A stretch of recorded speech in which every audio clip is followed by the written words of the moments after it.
Saan ka ba nanggaling, ha? Kanina ka pa namin hinahanap ng daddy mo. Sermon ni Elisa kay Olivia. Ma'am, okay lang ako. At nag-iingat naman po ako. Kaya wag na kayong mag-alala ni daddy. Nakangiting sagot ni Olivia sa kanyang ina. May bisitang daddy mo. Palagi naman pong may bisita si daddy. Nakangiting sagot ni Olivia. Alam ko pero espesyal ang bisita niya ngayon. Dahil sa sinabi ng inay napaisip kaagad si Olivia. Dahil walang ibang espesyal para sa ama niya. Sila lang ng mommy niya. At ang nag-iisa nitong matalik na kaibigan. Kaagad na lumapad ang ngiti ni Olivia na nakatingin sa kanyang ina. Si Tito Ramon? Ngumiti ng malapad si Elisa sa anak habang si Olivia ay mabilis na pumunta sa sala. Hello po Tito Ramon! Masiglang bati ni Olivia sa bisita ng daddy niya. Oh hello Iha, kamusta ka na? Mas lalo ka pa yatang gumaganda ngayon ah. Nakangiting puri nito sa dalaga. Salamat tito, okay naman po ako. Nakangiti ring tugon ni Olivia. Mabuti naman kung ganon. By the way Iha, sa susunod na linggo'y may gaganaping celebration sa bahay. Huwag ka sanang mawawala dahil ikaw ang espesyal na bisita ko sa araw na yon. Nakangiting sabi ng matanda. Talaga po tito? Para saan po bang celebration na yan at kailangan pa po akong pumunta? Ngumiti lang na makahulugan ng tito niya bago tumingin sa daddy niya. Kahit nagtataka hindi na lang niya ito pinansin. Malalaman mo rin Iha sa mismong araw na yon. Nakangiting sabi ni Ramon. Hindi na ako magtatagal Alfonso, aalis na ako. Paalam ni Ramon sa kanila. O sige Ramon, mag-iingat ka ha? Ihahatid ni Olivia ang tito niya sa labas. Kumaway pa siya rito bago ito tuluyang umalis. What? No way dad. Alam mong may girlfriend ako. Please, wag mo namang gawin sa akin to. Pagmamakaawa ni Johnson sa ama niya. Nakipagkasundo na ako Johnson at hindi ko nababawiin yon. Pinal na sabi ng daddy niya. Kaya napasuntok na lang si Johnson sa mesa sa loob ng opisina niya dahil sa galit. Alam niyang hindi nagbibiro ang daddy niya. Kung anong binitawan nitong salita ay talagang gagawin niya ito. Dumating na ang araw na hinihintay ni Olivia. Masaya siya dahil sa wakas ay makikita na naman niya ang lalaking lihim niyang minamahal. Wow! Ang ganda mo talaga anak!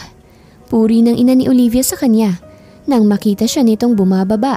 Nakasuot ng kulay asul na gown si Olivia na talaga namang bumagay sa kanya. Galing ang gown na yon sa Tito Ramon niya kaya alam niyang mahal yon. Thank you mom! Pasalamat ni Olivia sa ina. Ready na kayo? Aalis na tayo. Tanong ng daddy niya sa kanila. Kaya sabay nang lumabas si Olivia at ang mommy niya. Sa bahay ng mga de Guzman ay unti-unti nang nagsisidatingan ng mga bisita nila. Isa na ron si Trixie, ang girlfriend ni Johnson. Agad namang sinalubong ni Johnson si Trixie. Pagkakita niya rito ay pinatakan niya ng halik sa labi ang nobya. Sa kanya ito iginiya patungo sa table kung saan ay naka-reserve sa kanya. Thank you babe. Malambing na sabi ni Trixie sa nobyo nang pinaghila siya nito ng upuan para makaupo siya. Ngumiti lang siya sa nobya at niyakap ito. I love you babe. Kahit anong mangyari, mamahalin pa rin kita. Makahulugan na sabi ni Johnson sa nobya. Nagtataka naman si Trixie sa sinabi ni Johnson sa kanya pero sinawalang bahala na lang niya. Masayang nag-uusap ang dalawa na parang walang ibang tao sa paligid nila. Kaya hindi na nila namalayan na mag-uumpisa na pala ang party. Ladies and gentlemen, salamat sa lahat ng dumalo ngayong gabi. Lalo na sa napaka-espesyal na taong ito, Mr. and Mrs. Hamilton, at sa kanilang napakagandang anak, Olivia Hamilton. Salamat at hindi mo ko binigo, Iha. Napatingin kaagad si Johnson sa table kung saan si Olivia nakaupo. Malapad ang ngiti nito na nakatingin sa kanyang daddy. Nang lumingon ito sa kanya ay kaagad na nagtagpo ang tingin nila. Pinukol ni Johnson ang nakamamatay na tingin si Olivia na ipinagtataka ng dalaga. Hindi alam ni Olivia kung bakit ganoon na lamang kung makatingin si Johnson sa kanya. Para kasing may ibig sabihin ang tingin nito. Napahigpit naman ang hawak ni Johnson sa kamay ng nobya niya na parang ayaw na niya itong bitawan. Babe, okay ka lang? Pinagpapawisan ka oh. Hindi ka agad nakasagot si Johnson sa sinabi ng nobya. Ang parting ito ay para talaga sa nag-iisa kong anak, Johnson de Guzman, at sa kanyang soon-to-be wife, Olivia Hamilton, announce ng daddy niya. Parang binuhusan ng malamig na tubig si Olivia dahil sa narinig. Kaagad na napatingin siya sa kanyang mommy at daddy na nakangiti lang sa kanya. Yes, iha. Engagement party niyo ito ni Johnson. Matagal na talaga namin itong napagkasunduan pero ngayon pa lang namin ito itinakdang mangyari. Paliwanag ng mommy niya. Si Johnson ay parang nilalamig na pinagpapawisan. Nagmamakaawa siyang nakatingin kay Trixie. Hindi rin kaagad nakapag-react si Trixie sa kinauupuan niya. Para itong pako na hindi makagalaw. Halos hindi maproseso sa utak niya ang sinabi ng ama ni Johnson na ikakasal na ito sa iba. Agad na umalis sa party si Trixie na hindi na hinahayaang makapagpaliwanag pa ang nobyo sa kanya.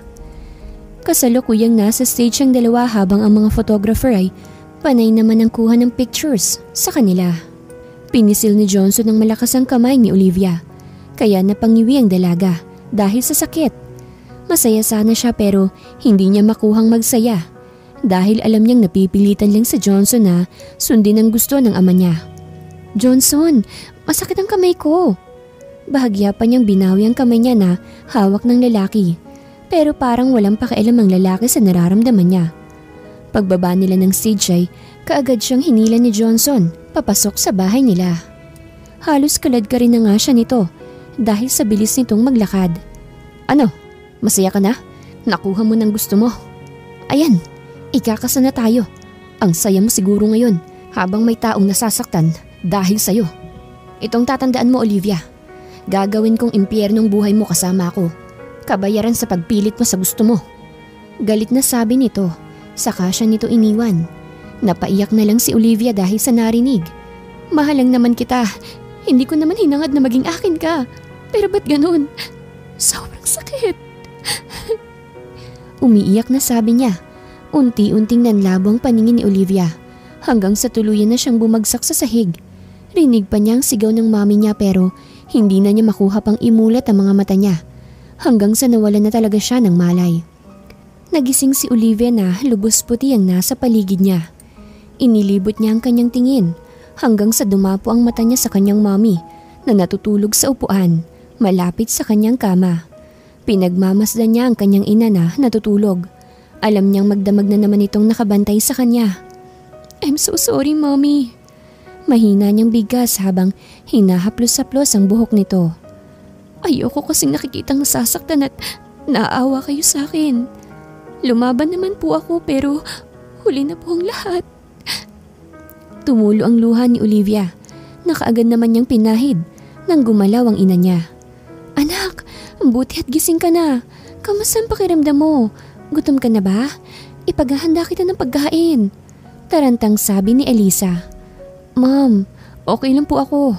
Huwag na po kayong mag-alala sa akin. Malakas pa naman po ako. Nakangiti niyang sabi sa ina. Naluluhang nakatingin si Elisa sa anak niya.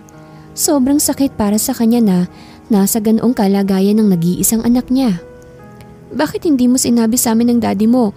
Magagawan pa natin yan ng paraan, anak. Malungkot na sabi ng ina niya. Ayos lang po ko, ma'am. Please, huwag mo nang banggitin sa kahit na kanino ang tungkol sa sakit ko. Pakiusap ni Olivia sa ina niya. Napilitan man ay tumango na lang si Elisa. Maraming salamat, ma'am. Mahinang sabi ni Olivia. Malakas na dumapo ang kamay ni Trixie sa pisngi ni Johnson. Sampal kaagad ang bumungad sa kanya nang puntahan niya ang nobyas apartment nito. Alam niyang nasaktan nito kaya hinayaan na lang niya itong pagsasampalin siya. Bakit ka ba pumunta dito? Kung hindi mo naman pala ako kayang ipaglaban sa ama mo, umalis ka na. Dahil tinapos ko na kung ano man ang kaugnayan na meron tayong dalawa. Malakas na isinara ni Trixie ang pinto. Umalis si Johnson sa apartment ng nobya habang si Trixie ay humahagulgol ng iyak sa likod nito. Wisit, bakit ang sakit? Kaagad niyang binuksan ulit ang pinto pero wala na rin si Johnson kaya laglag ang balikat niya na isinara ang pinto habang si Johnson ay tinanaw lang niya ang nobya mula sa malayo. Nasasaktan din siya sa nangyari sa kanila pero mas higit na nasaktan ang nobya niya. 4 na taon niyang girlfriend si Trixie at masasabi niyang perfect girlfriend ito at nasira lahat ng anumang meron sila nang dumating sa buhay niya si Olivia. Kaya hindi niya ito hahayaang maging masaya Samantalang sila ni Trixie ay nagdurusa. Nang makausap na Elisa ng masinsinan ng doktor ng anak ay hindi sila makapaniwala na mas malala pa pala ang sakit ni Olivia sa inaakala nila. Walang binabanggit si Olivia sa magulang niya tungkol sa kanyang sakit dahil ayaw niyang mag-alala ang mga ito sa kanya. Kaya tuwing may check-up siya ay nag-iisa lang siyang pumupunta sa doktor at dinadahilan niya ay gumala lang siya. Kinakailangan niya na makahanap kaagad ng heart donor, Mr. Hamilton, dahil mas lumalala ng sakit niya. Baka kung hindi pa kaagad siya maoperahan ay tuluyan ng bibigay ang katawan niya. Paliwanag ng doktor sa magulang ni Olivia. Anong ibig mong sabihin, Dok? Diretsahin mo na kami. Ang ama ni Olivia ang nagtatanong. Bumuntong hininga muna ang doktor bago nagsalita. May taning na ang buhay ng anak nyo. Pero maaagapan pa to kung makakahanap kaagad kayo ng heart donor para sa kanya. Diretsyong sabi ng doktor. Napatakip sa bibig niya si Elisa habang nanghihina naman ang tuhod niya. Kaagad naman siyang inalalayan ng asawa para makaupo. Dahil sa nalaman ni Alfonso ay pinadali na niya at niramon ang kasal ni Olivia at Johnson. Pero Alfonso, dapat ang anak natin ang uunahin natin. Saka ng kasal nila. Tutol ni Elisa sa gusto ng asawa niya. Gusto kong makita na masaya ang anak natin, Elisa. Kaya pagbibigyan ko siya sa ikakasaya niya. Nasasaktan din ako sa kalagayan ng anak natin. Pero kailangan nating maging matatag para sa kanya. Dahil ngayon niya tayo mas kailangan. Mahinahon na sabi ni Alfonso. 2 buwan pa dapat ang kasal ni Johnson at Olivia. Pero dahil sa kagustuhan ng magulang nila, ay nakatakda ng mas maagang kanilang kasal na labis na ikinagulat ni Johnson. Tuluyan niyang ikinasal si Johnson at Olivia. Gusto man niyang magsaya dahil sa wakas ay kasal na siya sa lalaking gusto niya, pero sa tuwing maaalala niya ang banta nito sa kanya, ay bigla na lang mawawala ang excitement niya. Ang iniisip lang niya ay makasama niya ang asawa habang may natitira pa siyang araw para mabuhay. Dahil may sarili namang bahay si Johnson ay doon na sila dumiretso matapos silang pumunta sa reception. Kahit magkasama sa iisang bahay ay magkaiba naman ang kwarto ni Johnson at Olivia. Dahil ayaw naman ni Johnson na magkatabi sila sa pagtulog. Sa araw-araw ni Olivia sa bahay nila, magluto, maglaba at maglinis. Yon ang naging papel niya sa bahay na yon. Mga gawaing hindi naman niya nagawa sa kanila. Nag-e-enjoy naman siya pero minsan ay bigla na lang siyang kakapusin sa paghinga. Kaya palagi siyang nag-iingat. Baka kasi atakihin siya na walang makakakita sa kanya. Breakfast is ready. Ikaw na lang ang kulang. Mahinang sabi ni Olivia sa asawa nang bumaba ito. Ngumiti siya sa asawa pero hindi yun umabot sa tenga niya. Kahit ayaw ni Johnson sa asawa niya ay kinakain pa rin naman ito ang inihandang pagkain ng asawa. Dahil hindi lang basta masarap magluto si Olivia. Masarap na masarap ito magluto dahil cooking ang kinuha nitong kurso. Aalis ako ngayon at wag mo na akong hintayin. Baka gabihin ako sa pag-uwi. Nagsasalita si Johnson habang nasa pagkain lang ang mata niya. Gustong magtanong ni Olivia kung saan ito pupunta pero hindi niya magawang sabihin kaya tumango na lang siya rito kahit di naman kita ng asawang pagtango niya. Dahil walang magawa ay naisipan ni Olivia na linisin ang kwarto ng asawa niya. Pagpasok sa loob ay napawaw siya dahil wala man lang ni isang kalat. Nakatupi rin ng mabuti ang mga kumot at nakaayos din ang mga unan. Dinaig pa nito ang babae sa linis ng kwarto. Tinanggal niya ang mga kortina at pinalitan yun ng bago. Ganoon din ang bedsheets at ang sapin ng mga unan ay pinalitan niya. Amoy na amoy pa niya ang mabangong amoy ng asawa na dumikit sa bedsheets at unan. Niyakap niya ang bedsheets at inamoy-amoy habang nakapikit. Kahit sa pamamagitan lang nun ay mayakap man lang niya ang kanyang asawa. Pagmulat ng mata ni Olivia ay kaagad na dumapo ang tingin niya sa mesa kung saan meron dong picture frame na nakalagay. Matamis na nagpalitan ng ngiti ang 2 tao na nasa picture. Agad namang napahawak si Olivia sa dibdib niya nang sumikdoldo ng sakit. Nasasaktan siya habang nakatingin sa dalawa na nagngingitian. Aaminin niyang nagseselo siya dahil sa loob ng 1 buwan nilang pagsasamay, hindi man lang siya nakuhang ngitian ng asawa niya. Nanghihinang umupo si Olivia habang ramdam niya na nawawala ng lakas sa mga tuhod niya. Hanggang sa tuluyan na nga siyang bumagsak sa sahig. Babe naman, ang aga pa eh. mamaya ka na umuwi. Please? Namiss kita ng sobra.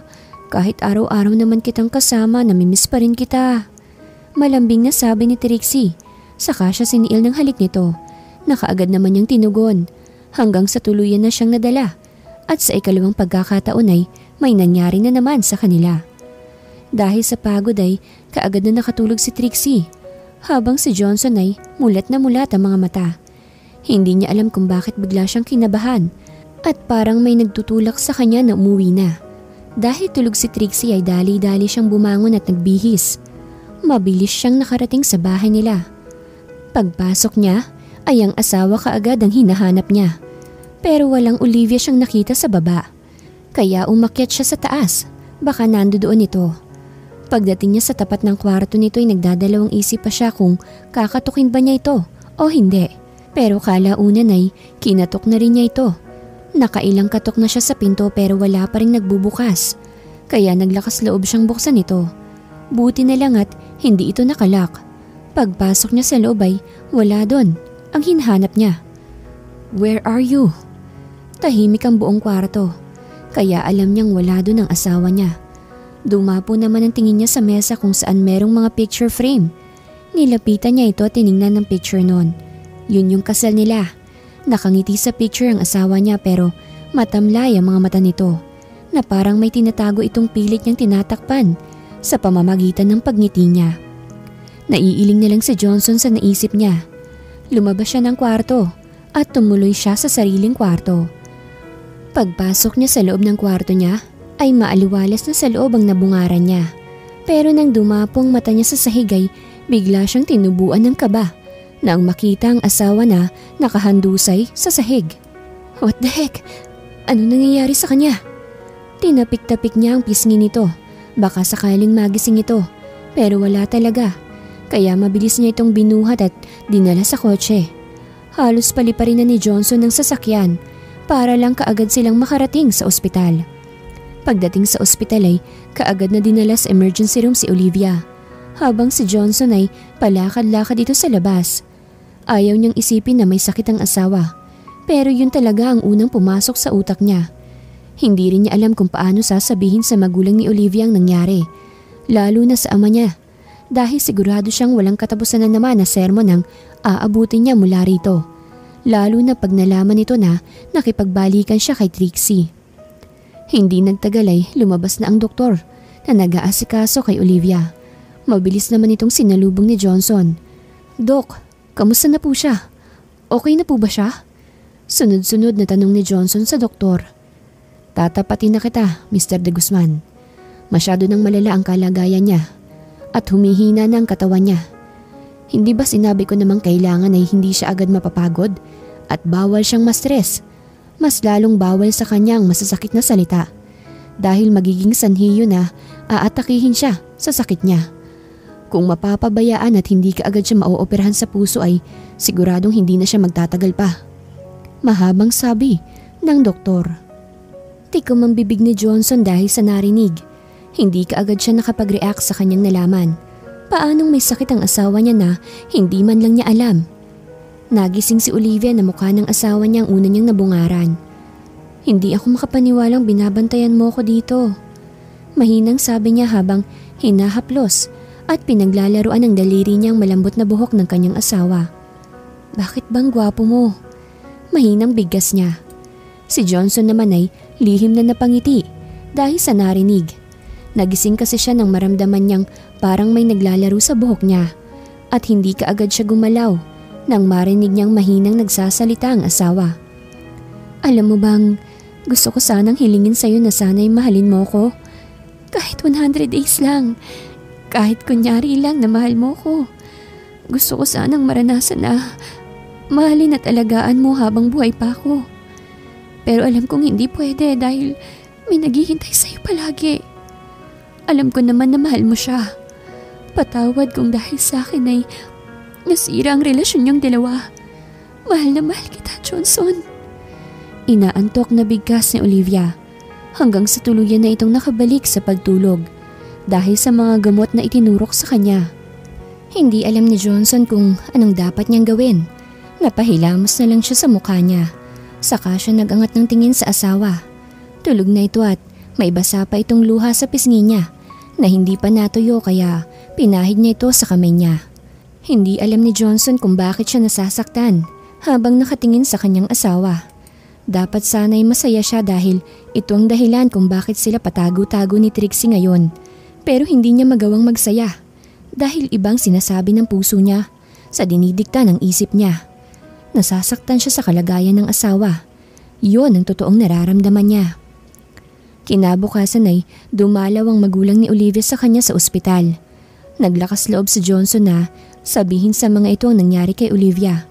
Kaya hindi lang bulyaw ng ama niya ang natanggap niya. Binantaan din siya ng biyenan niya. Kinumbinsi si Olivia ng mga magulang niya na sa US na magpagamot. Pero matigas si Olivia dahil mas pipiliin niyang mawalan siya ng buhay na kasama ang lalaking mahal niya. Kesa iwan niya itong nag-iisa. Sweetie, please, pumayag ka na. Para rin naman sa'yo to. Please anak, hindi ko kayang makita kang nasa ganyang kalagayan. Halos mamatay na rin ako sa kakaisip sa'yo. Umiiyak na sabi ni Elisa sa anak niya, pero hindi pa rin pumayag si Olivia. Nakikiusap ang ama ni Olivia kay Johnson na alagaan nito ang asawa niya. Dahil kung hindi ay sila mismong maglalayo sa anak nila mula sa kanya. Gagawin ko po ang lahat para maalagaan po siya. Pangako ni Johnson sa ama ni Olivia. Kaya nakahinga ng maluwag si Alfonso. Pakitulungan na rin kami na kumbinsihin siya na sa US magpagamot. Ikaw ang dahilan kung bakit ayaw niyang pumunta sa ibang bansa. Kaya ikaw lang din ang makakapagkumbinsi sa kanya. Pakiusap ni Alfonso kay Johnson. Tanging tango lamang isinagot ni Johnson sa ama ni Olivia. Sa apartment ni Trixie ay galit na pinagtatatapon niya ang kanyang mga gamit sa kanyang apartment. 2 araw na kasing hindi nagpaparamdam si Johnson sa kanya. Kahit miss call o ni isang text ay wala siyang natanggap mula rito. Wisit ka talagang babae ka. Siguradong ikaw na naman ang dahilan kung bakit hindi ako pinupuntahan ni Johnson. Talagang sinusubukan mo ko, Olivia.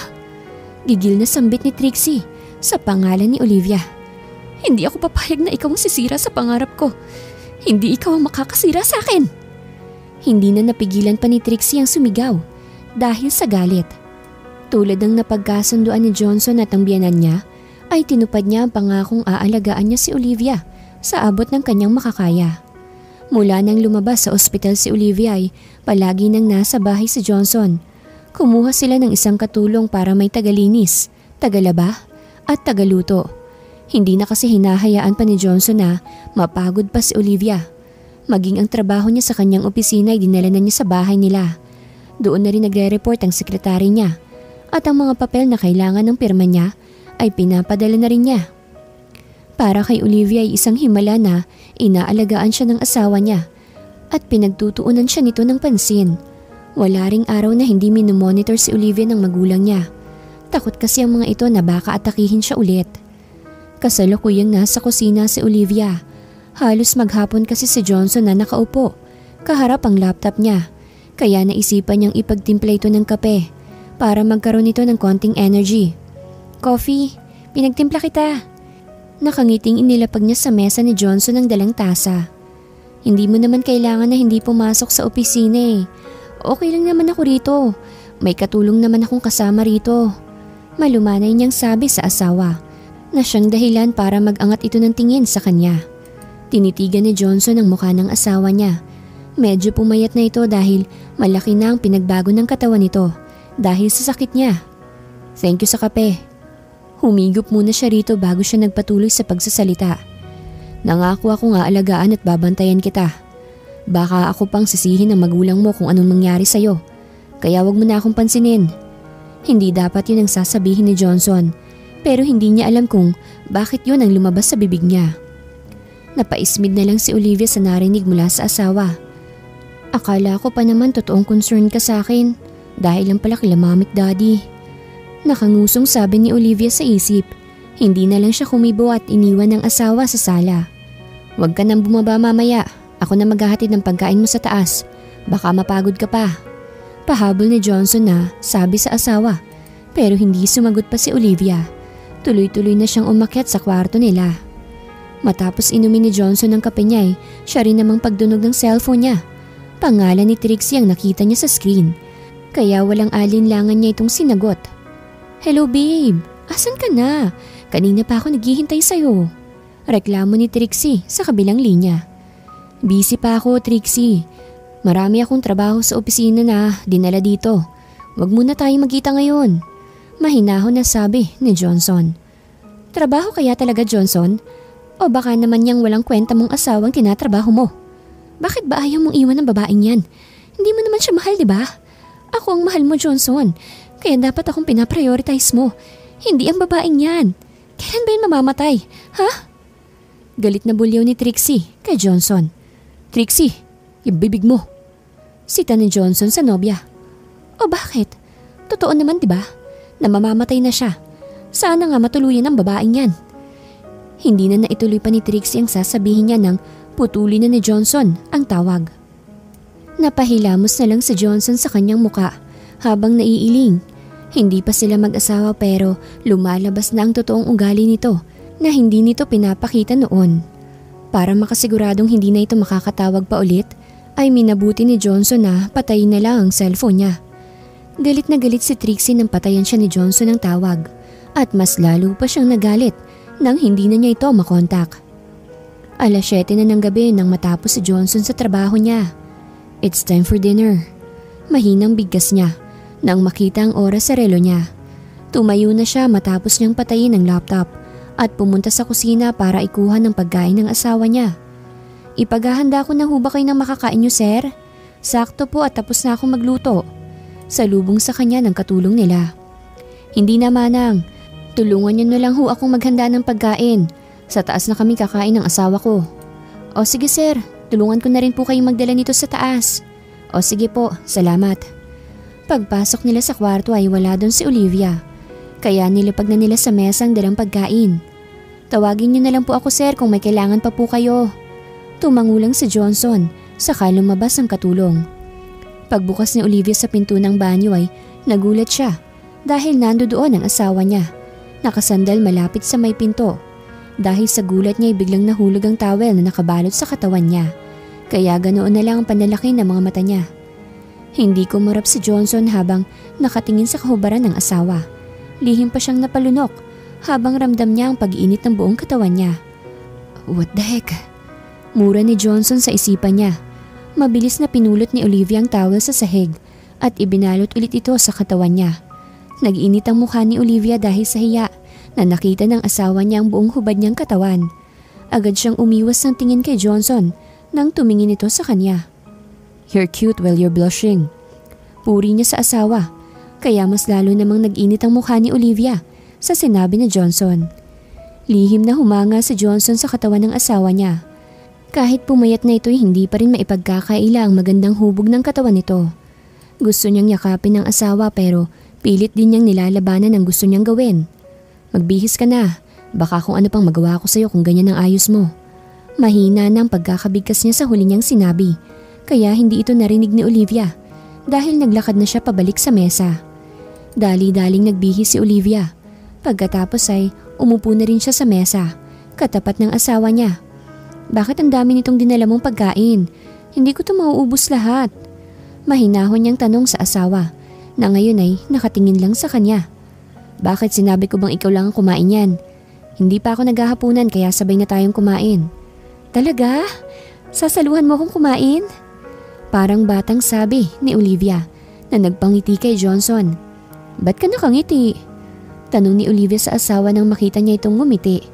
"Wala, sige na kumain na tayo. Baka mas lumamig palalo yung sabaw na nire-request mo. Para makainom ka na rin ng gamot mo." Nakangiti ring sumandok ng kanin si Olivia. Kukuha pa sana siya ng ulam nang si Johnson na naglagay nun sa plato niya. "Kumain ka ng marami para may resistensya ka para labanan yung sakit mo. Lagi mong tatandaan na maraming nagmamahal sa'yo." Makahulugang sabi ni Johnson. Kaagad na itong sumubo ng pagkain kaya kumain na rin si Olivia. Sa loob ng 1 linggo ay palaging magkasama si Olivia at Johnson. Palaging nagkukulitan at nagtatawanan. Nakalimutan na ni Johnson na may taong naghihintay sa kanya at di na niya namalayan na unti-unti na siyang nahuhulog sa asawa niya. Talaga, hubby? Malaki ang ngiti ni Olivia na hindi makapaniwala matapos sabihin ni Johnson na magbabakasyon sila. Yes, kaya matulog tayo ng maaga ngayon dahil bukas na bukas ay aalis na tayo. Nakangiting sabi ni Johnson. Wow, thank you talaga, hubby. Niyakap ni Olivia si Johnson ng mahigpit na siyang nagpangiti naman sa kanya. Masaya siya na nakikitang masaya si Olivia. Anything for you, wife. Gagawin ko. Makita lang kitang masaya. Bulong niya sa tenga ng asawa. Nag-leave ng 1 linggo si Johnson sa trabaho para magbakasyon kasama ang asawa niya. Pero bago yun ay tinanong niya muna ang mga biyenan niya kung saan ba gustong-gusto ni Olivia pumunta. At hindi niya pinagsisisihan yon dahil kitang-kita niya kung gaano kasaya ang asawa niya. Kinabukasan ay maagang nag-impake ng kanilang mga gamit ang mag-asawa para sa paglipad nila papuntang Davao. Hindi pa naman sila tapos mag-impake ay may kumatok na sa pinto. May kailangan ka, Manang? Tanong kaagad ni Johnson kay Manang Nora nang mabuksan niya ang pinto. Sir, kasi may babae na nagwawala sa labas ng gate. Gusto ka raw niyang makausap eh. Ayaw naman siyang papasukin ng guard kaya ayun, nagwawala ito. Andun sa labas. Paliwanag ng matanda. Sige Manang, ako nang bahala. Pakitulungan na lang ang asawa kong mag-impake ng mga dadalhin namin. Nagpaalam muna sa Johnson sa asawa niya bago siya lumabas ng bahay. Hindi pa tuloy ang nakakarating sa gate si Johnson ay dinig na niyang maingay na si Trixie. Sir, kanina pa po yan nagwawala. Kayo po ang hinahanap eh. Sumbong ng guard kay Johnson. Johnson, lumabas ka dyan. Ano ba?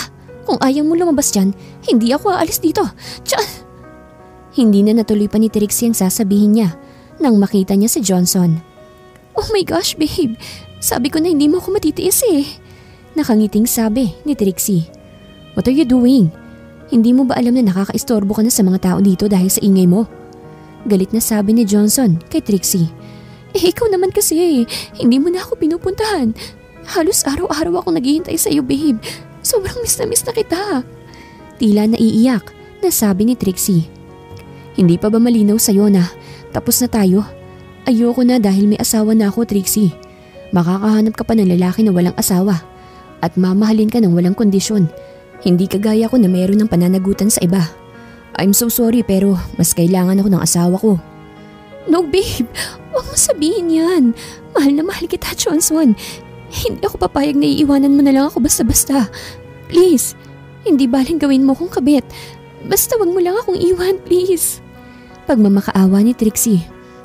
I'm so sorry. Hindi na natuloy pa ni Johnson ang dapat na sabihin niya nang siilin na siya ni Trixie ng halik. Sakto naman na lumabas na si Olivia sa bahay. Kaya kita ng dalawang mata niya ang halikan ng dalawa.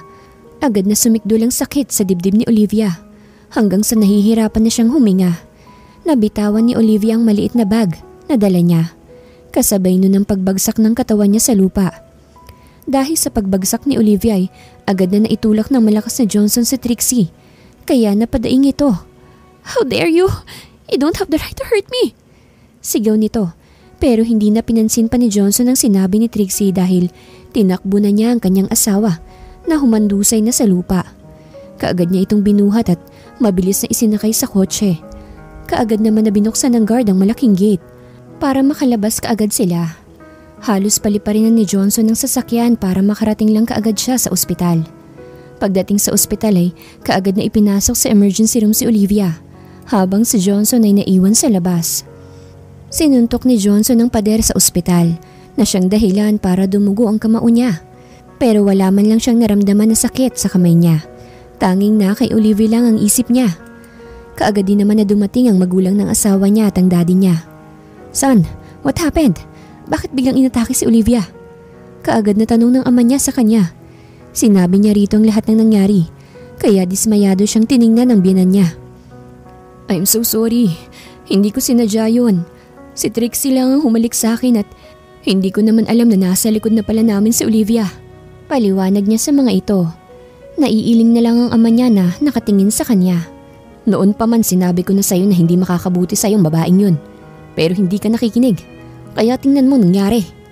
Sermon ng ama niya sa kanya. Hindi na sumagot pa si Johnson sa ama niya dahil totoo naman ang sinabi nito. Ito na siguro ang tamang panahon para dalhin namin sa US si Olivia. Alam natin parehas na hindi papayag si Olivia na malayo sa'yo, Johnson. Kaya sasamantalahin na namin ang pagkakataon na ito para maipagamot na namin siya sa ibang bansa. Huwag ka mag-alala, Johnson. Babalitaan ka namin sa kalagayan ng asawa mo doon.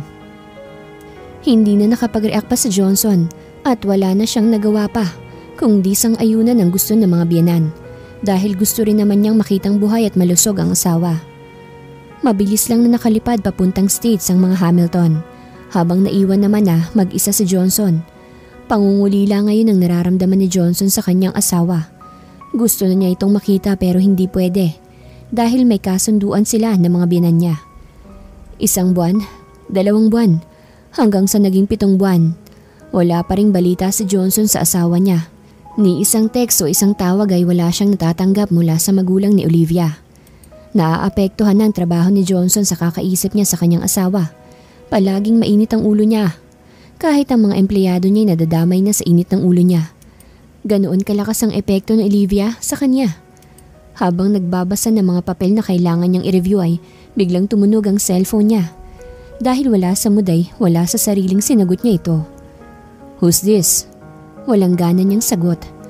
"Johnson, iho! Ang mami to ni Olivia." Rinig niya sa kabilang linya. Kaagad na napatayo sa kinauupuan niya si Johnson nang malaman kung sino ang tumawag. "Ma'am, si Olivia. Kamusta na po siya? Naoperahan na po ba siya? Hindi ba niya ako hinahanap?" Sunod-sunod na tanong ni Johnson. "Katatapos lang ng operation niya, iho." "Talaga po? Successful po bang operation niya? Okay na po ba siya?" Excited na tanong ni Johnson. "I'm so sorry, iho. Johnson, tapos na ang operation niya pero hindi na lumalaban pang katawan niya." Pumiyok na si Elisa sa kabilang linya. "Wala na siya, Johnson. Iniwan na tayo ng anak ko." Humagulgol na si Elisa sa kabilang linya. "No, ma'am. Huwag naman ho kayo magbiro ng ganyan. Hindi po magandang biro yan. Buhay pa po siya. Diba? Sabihin niyo pong nagbibiro lang po kayo. Matapang pong asawa ko. Hindi niya po ko iiwan. Hindi po ba?" "Totoo ang sinabi ko, Johnson. Patay na ang asawa mo." Tuluyan ang nalaglag ang mga luha ni Johnson. Naninikip ang dibdib niya dahil sa sobrang sakit na nararamdaman niya. "Bakit ang daya mo? Bakit mo naman ako nakuhang iwan? Mamahalin pa kita eh. Nangako ka sa akin. Pero bakit hindi ka man lang lumaban para sa akin?" Umiiyak na sabi ni Johnson habang nakatingin sa picture ng asawa niya. Nakakabaklaman para sa isang lalaki ang umiyak pero wala na siyang pakialam pa. Mula nang malaman ni Johnson na wala ng asawa niya, ay walang araw na hindi siya nilulunod ang sarili sa alak. Hindi na rin siya pumapasok pa sa opisina. Sa loob ng 3 buwan ay tanging paglalasing lang nagawa ni Johnson. Pumayat na rin siya, kahit ang balbas niya ay mahaba na. Ibang-iba na siya sa Johnson na nakagisna ng mga tao. "Johnson, ano bang ginagawa mo sa buhay mo? Ha? Sa tingin mo ba matutuwa si Olivia na naging ganyan ang kalagayan mo? Dahil lang sa kanya? Hindi, Johnson. Mas malulungkot si Olivia kung makita kanyang naging miserable ang buhay mo." "Hindi ko kaya, Dad. Hindi ko kayang tanggapin na wala na siya. Sobrang sakit, Dad. Masakit na masakit ang nararamdaman ko." Nakatulog na si Johnson dahil sa kalasingan niya, habang naaawa naman na nakatingin si Ramon sa anak niya. Pero wala siyang magawa para dito, kung hindi ang damayan nito. Dahil sa pangangaral ni Ramon ay inayos ulit ni Johnson ang sarili niya. Sa loob ng 1 taon ay subsob sa trabaho si Johnson. Wala siyang ibang ginawa kundi ilublob sa trabaho ang sarili. Halos wala na siyang pahinga.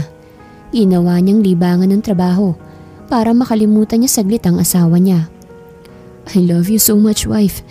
I miss you." Araw-araw ay kinakausap niya ang picture nila ng asawa niya para kahit papaano ay mabawasan ang pangungulila niya rito.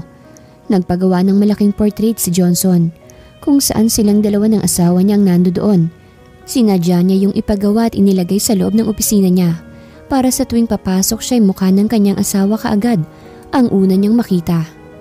Sa loob ng 1 taon na subsub sa trabaho si Johnson, ay mabilis na tumaas ang ranking ng kumpanya niya. Kung noon ay kasama lang siya sa top 10, ngayon ay nasa top 3 na siya na labis niyang ikinatuwa. Kamusta ka na anak? Lumago na ng hustong kumpanya mo dahil sa pagsisikap mo. Nakangiting sabi ni Ramon sa anak. Yes dad, at dahil yun sa kanya. Sabay sulyap niya sa picture nila ng asawa niya. Tingnan mo nga naman ang nagagawa ng pag-ibig. Sobrang proud ako sa iyo anak. Nakangiting sabi ni Ramon. Napangiti na rin si Johnson at nakipagtawanan sa ama. At masaya si Ramon sa wakas ay nakita na niya ulit ang anak niya nang umiti. After 3 years.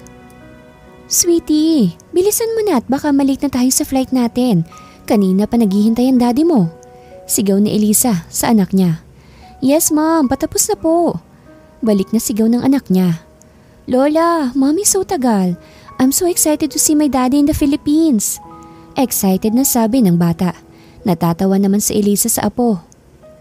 Relax ka lang apo. Makakarating din tayo sa Pilipinas. Si Clay, ang apo ni Elisa kay Johnson at Olivia. Dahil nung dinala nila sa US si Olivia, ay 2 linggo na pala itong buntis sa apo nila. Dahil hindi agad pwedeng operahan si Olivia at dahil sa hiling niya, ay minabuti ng mga doktor na doon na lang muna siya sa ospital i-confine para lagi siyang mamonitor ng doktor niya. Ilang araw na lang ang natitira kay Olivia.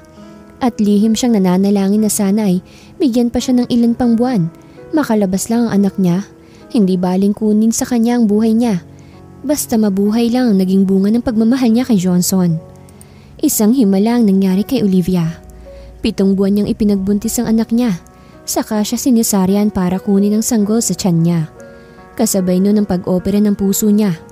5 minuto nang patay si Olivia at balak na sana siyang dalhin sa morgue. Nakayakap ang ina niya sa kanya habang umiiyak. Nang tatanggalin na sana ang monitor sa katawan niya, ay bigla nilang bumalik sa pagpintig ang puso niya. Kaya nagpanik kaagad ang mga doktor. Halos hindi makapaniwala ang lahat sa nangyari. Ayon nga sa kasabihan, makapangyarihan ng Diyos na may lalang sa tao. Kaya kung mananalig ka ng buo sa kanya ay hindi ka talaga niya pababayaan. Jessa, come to my office. Tawag ni Johnson sa may intercom sa sekretary niya. Maganda si Jessa. Hindi masyadong maputi ang balat nito pero bumagay ito sa taglay niyang ganda. Minsan nang nagpapakita ng pagkagusto si Jessa kay Johnson. Pero kahit konti ay wala yung epekto sa kanya. Dahil si Olivia lang ang may kayang magpatibok ng puso niya. Ito lang ang nag-iisang babae na kahit wala pang ginagawa ay para nang tinutorture si Johnson na kahit si Trixie ay hindi magawa yun sa kanya. Hindi lang kasi maganda si Olivia. Mabait din ito na hanggang ngayon ay hinahanap-hanap niya. Yes sir, may kailangan po kayo? Kaagad na tanong nito sa kanya nang makapasok ito. Maliban kay Mr. Kang, wala na ba akong ibang kliyente na ka-meeting? Tiningnan ni Jess ang list ng schedule niya sa araw na yon. Wala na po sir pero mamayang 7 PM po, may meeting po kayo with Miss Mahil sa isang restaurant po. Okay, pwede ka na lumabas. Mabilis na lumabas ang sekretary niya. Habang si Johnson ay napasandal na lang sa upuan habang nakapikit at ini-imagine ang mga matatamis na ngiti ni Olivia dati. Namimiss na kita ng sobra wife. Bulong niya sa kanyang sarili. Pasado 5:00 na ng hapon ay nagpasya na si Johnson na umuwi dahil pupunta pa siya sa dati nilang bahay ng asawa. Mula kasi nang mamatay si Olivia ay hindi na dun tumira pa si Johnson dahil mas lalo pa siyang nasasaktan pag dun pa rin siya titira. Pagkarating niya rin sa dating bahay nila ay tahimik siyang pumasok. Tiningnan niya ang buong sulok ng bahay at ini-imagine ang lugar kung saan palaging nakatayo at nakaupo ang asawa niya. Naaalala pa niya ang kababalaghan na ginawa nila mula sa sala hanggang sa kwarto nila. Napapangiti pa siya nang maisip na siya pa lang ang lalaking nakagalaw sa asawa niya, kaya mas lalo pa siyang napamahal dito. Pumasok siya sa kwarto niya. Tiningnan niya ang loob nito. At nandun pa rin ang ibang mga gamit ni Olivia. Masakit para sa kanyang pagkawala ng asawa. Pero unti-unti na niyang tinatanggap na wala na talaga ito. Eksaktong 7:00 ng gabi ay dumating si Johnson sa meeting place nila sa isang restaurant. Hindi alam ni Johnson pero bigla na lang siyang kinabahan at bigla na lang tumibok ang puso niya. Pagpasok niya sa loob ay sinalubong siya ng waiter at iginiya kung saan ang mesa ng kamiting niya. Nagtataka ulit si Johnson kung bakit parang kilala siya ng waiter sa naturang restaurant. Hindi pa siya tuluyang nakakarating sa mesa ng kamiting niya nang biglang lumingon sa kanya ang taong nakaupo ron. Halos hindi maigalaw ni Johnson ang mga paa niya. Nanatili siyang nakatayo at hindi kumurap na tumingin sa taong nasa harapan niya. "Hubby!" Naluluhang sambit ni Olivia. Hindi na nakareact pa si Johnson nang yakapin na siya ng asawa niya. Wala ni isang salita ang lumalabas sa bibig niya. Nakatayo lang siya habang mahigpit pa rin na nakayakap si Olivia sa kanya. Paanong nabuhay siya? Anong nangyari? Naguguluhan na tanong ni Johnson sa sarili niya. Wala itong pinagbago. Ganun pa rin ito at mas lalo pa itong gumanda. Pinaupo ni Olivia si Johnson sa harapan niya at pinagmasdan niya itong mabuti mula ulo hanggang paa. "Hindi mo ba ako na-miss? Kasi ako sobrang na-miss kita, hubby. Pilit akong lumaban para makita lang kitang muli. Kayong dalawa ng mahal ko." Tila naiiyak na sabi ni Olivia. Hindi alam ni Johnson kung matutuwa ba siya o hindi. Dahil sa nalaman, ilang taon siyang nagluksa dahil sa pagkamatay nito. Tapos ngayon ay magpapakita ito sa kanya at buhay na buhay. Meron sa puso niya ang masaya, pero mas nananaig sa kanya ang sakit na pinagmukha siyang tanga ng mga ito. "I'm so sorry pero kailangan ko nang umalis." Kaagad nang tumayo si Johnson at iniwan ng asawa na hindi na niya nilingon pa. Nakalabas na ng restaurant si Johnson habang si Olivia ay parang gusto na niyang maiyak sa ginawa ng asawa niya. Umuwi na laglag ang balikat ni Olivia. Hindi niya alam kung anong gagawin niya ngayon na umiiwas ang asawa niya sa kanya. "Sa bahay na lang po tayo, Manong." Utos ni Olivia sa driver nila. Pagdating niya ron ay sinalubong kaagad siya ng anak niya. "Mommy, nakita mo na po ba si Daddy?" Tanong kaagad ng anak niya sa kanya nang makapasok siya sa bahay. Gustong maiyak ni Olivia sa tanong ng anak niya, pero hindi pwedeng makita siya nitong umiiyak. 3 taon pa lang ang anak niya, pero marunong na itong magtanong, kaya ayaw na ayaw niyang nakikita siya nitong umiiyak. Pagbalik ng anak niya sa yaya nito ay kaagad siyang niyakap ng ina niya. "Don't worry, sweetie. Tiyak akong nabigla lang ang asawa mo. Kahit naman siguro ako'y mabibigla rin. Huwag kang sumuko. Alam naman namin na mahal ka ni Johnson, kaya gagawa kami ng paraan para magkausap kayo." Mahinahong sabi ng ina ni Olivia. Pinaghahampas ni Johnson ang manibela ng sasakyan niya. Hindi niya alam kung anong dapat niyang gawin. Namiss na niya ang asawa niya pero nung nasa harapan na niya ito, ay parang nawalan siya ng lakas ng loob para kausapin ito. Nilunod niyang sarili sa alak. Gusto niyang makalimutan muna ang sakit na nararamdaman niya. Pero mas lalo lang itong nagpabalik-balik sa isipan niya. Lalo na ang sinabi nito. "Sobrang namiss kita, hubby. Patuloy akong lumalaban dahil sa'yo. Dahil sa inyo." Hindi alam ni Johnson kung ano pero para bang may ibig sabihin ang sinabi nito. Hindi na makatayo pa si Johnson dahil sa kalasingan, kaya sa sahig na lang siya natulog. Patulog na si Olivia nang tumunog ang cellphone niya. Nang makita kung sino ang tumatawag ay kaagad na sinagot niya ito. "Magandang gabi po, Dad. Napatawag po kayo." Sagot niya kaagad. Sige po, Dad. Pupunta po ako dyan ngayon din." Kaagad na pinatay ni Olivia ang cellphone at mabilis na nagbihis. At pinuntahan din niya ang mami niya sa kwarto nito para tingnan ang anak niya. Wala pang 30 minutes ay nakarating na si Olivia sa dating bahay nila. Kaagad naman siyang sinalubong ng biyenan niya. "Nasa loob siya. Ikaw nang bahala sa kanya. Mag-usap kayo alang-alang sa apo ko." "Salamat, Dad." "Sige na, aalis na ako." Paalam ni Ramon kay Olivia. Nang makalabas na ito ng gate ay saka pa lang siya pumasok sa loob ng bahay. Tinungo niya ang dati nilang kwarto. Pagbukas niya ng pinto ay nadatnan niya ron ang asawa na nagsasalita pa kahit tulog na ito. "I love you, Olivia Hamilton de Guzman. Mahal na mahal kita pero ba't mo to nagawa sa akin?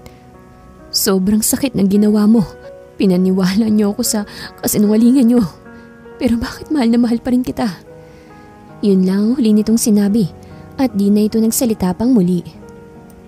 "I love you too, Johnson. Sana mapatawad mo kami sa paglilihim namin sa iyo ng totoo. Bulong ni Olivia sa asawa. Halos hindi madala ni Olivia si Johnson sa kama dahil sa bigat nito. Buti na lang at hindi masyadong mataas ang kama, kaya naiakyat niya ang asawa ng paunti-unti. Nang maayos na niya ng higa ang asawa, ay kinumutan niya ito at hinalikan niya sa labi saglit. Akmang aalis na sana siya sa kama nang bigla siyang hilahin ito, kaya napaob-ob ang mukha niya sa dibdib ng asawa. Ano sa tingin mo yung ginagawa mo? Ha? Matapos mo kong halikan, aalis ka na lang bigla. Kaagad na nanlaki ang mata ni Olivia at napataas ang ulo niya para makita ang mukha ng asawa niya. Hindi ka lasing? Nauutal na sabi ni Olivia. Ba't naman ako maglalasing kung alam ko namang pupuntahan mo ko? Niyakap ni Johnson ng mahigpit ang asawa na ngayon ay nasa dibdib niya. Paano? Di ba galit ka sa akin kaya mo ako iniwan kanina sa restaurant? Yeah, pero kanina pa yon. Sinabi na sa akin ni Daddy ang lahat. Dapat sinabi niyo sa akin ang lahat. Hindi yung nilihim niyo sa akin ang nangyari. Sa totoo lang, talagang galit na galit ako sa'yo at sa magulang mo. Pero ngayong nandito ka na, bigla na lang naglaho ang galit ko sa'yo. Mahinahong sabi ni Johnson sa asawa habang nasa dibdib pa rin niya ito. Patawad kung nilihim namin ang lahat sa'yo. Akala ko kasi, nagpapanggap ka lang noon na mahal mo ko.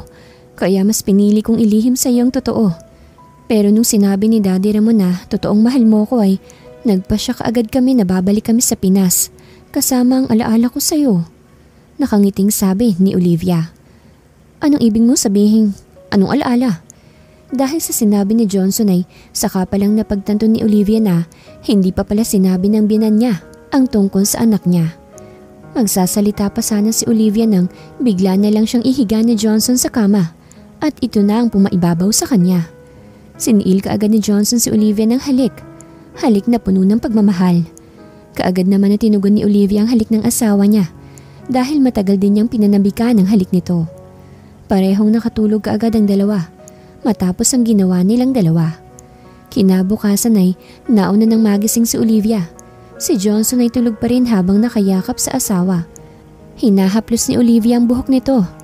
Ano kayang magiging reaksyon mo kung nalaman mong nagbunga ang una nating pagtatalik? Bulong ni Olivia sa isip niya. Kinuha niya ang braso ng asawa na nakapulupot sa kanya. Pero sa tuwing makuha niya ito ay ibabalik naman kaagad ito ni Johnson. Hubby, alam kong gising ka na. Bumangon na tayo. Baka hinahanap na ako ni Clay sa bahay eh. Nang mapagtanto ni Olivia ang sinabi niya ay kaagad na naitikom niya ang bibig niya. What did you say again? Who's Clay? Kaagad na nagdilim ang mukha ni Johnson na nakatingin sa asawa niya. Pero hindi ito pinansin ni Olivia. Magbihis ka na, aalis tayo. No, I can't leave here if you won't tell me the truth. Matigas na ani ni Johnson kaya walang nagawa si Olivia kundi sabihin dito ang totoo. Si Clay, ang anak mo, ang anak natin.